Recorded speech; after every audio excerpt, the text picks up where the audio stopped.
when it comes to what the psyche is, the psyche is all things. Consciousness itself is anything you say of it. This is the most extraordinary thing. And to say anything about the mind is to use the mind, right? To describe the psyche, what it is and what it isn't, we're using the psyche. We're using the mind. So wait a minute. Before you even set out on the journey, you've got this extraordinary paradox to deal with, this problem. It's the mind thinking about itself. Well, that implies two minds, not one. A monad, a unity couldn't do that. There has to be a dualism, a primal dualism involved, and what we could call then a dialectic or a dialogue between two sides, a listener and a speaker and a listener. So the thing becomes much more complicated. And so there are certain philosophers like Krishnamurti and others, and the German Fichte, Johann Fichte, who then made, and others, of course, who made a big deal about this. They were, today you have somebody like Ian McGilchrist, who's making a big deal about this. He describes it more in neurological terms of the left hemisphere and the right hemisphere, and that's fine. I'm totally into that, right?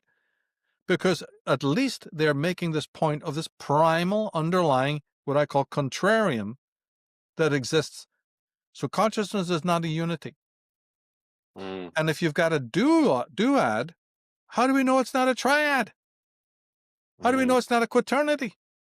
Then you say, hold on, the alchemists did say it was a quaternity. The ancient astrologers thought it was a quaternity. Carl Jung thought it was a quaternity. The Christian theologians thought it was a quaternity.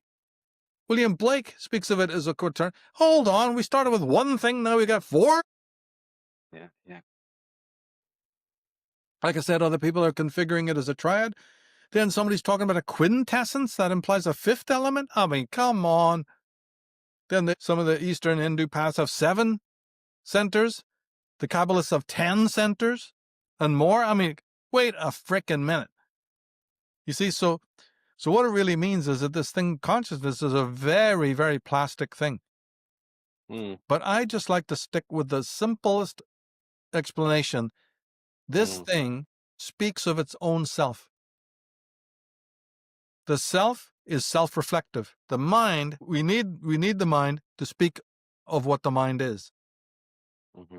And this is then mystery number 1. So when they say there's no mystery in the world, materialist, reductionist, these are the most shallow people.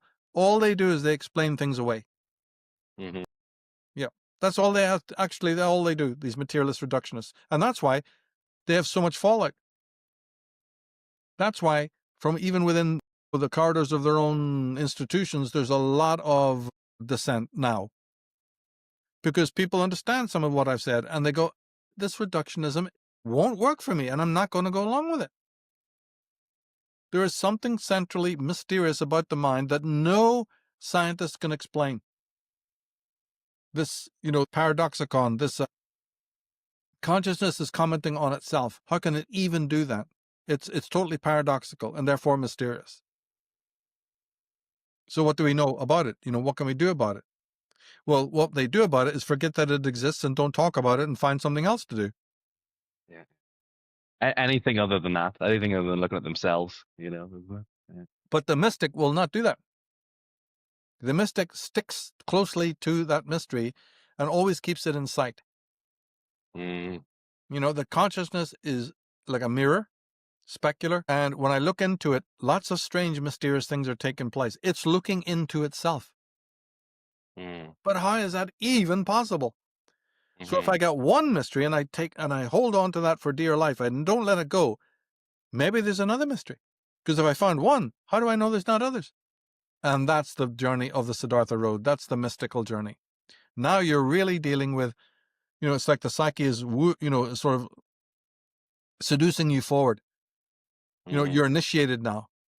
The mystery's called you. And now you'll never be the same. You'll never be wanting to listen to any of these detractors and materialists anymore. You'll hear what they say, yes, but you're not going to be influenced by it.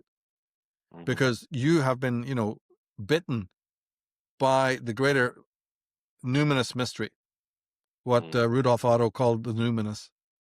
Mm. and it won't be so easy to go back to live with the chickens again.